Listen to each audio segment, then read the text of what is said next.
अल्लाह की बनाई इन परिंदों की आवाज को सुन तुम भी दंग रह जाओगे। सबसे पहले शुबे, जब भी ये परिंदा मुंह से आवाज निकालता है समझो कोई आतंकवादी आ गया हो।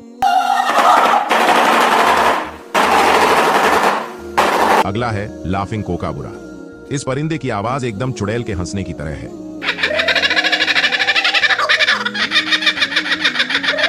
इसके बाद है लून, लेकिन इससे पहले अगर आप नबी के उम्मती है तो सब्सक्राइब जरूर करना। लून की आवाज को भूलकर भी रात को सुने जंगलों में मत सुनना, इसकी आवाज बहुत भयानक होती है। बेशक अल्लाह की बनाई मखलूक का कोई जवाब नहीं।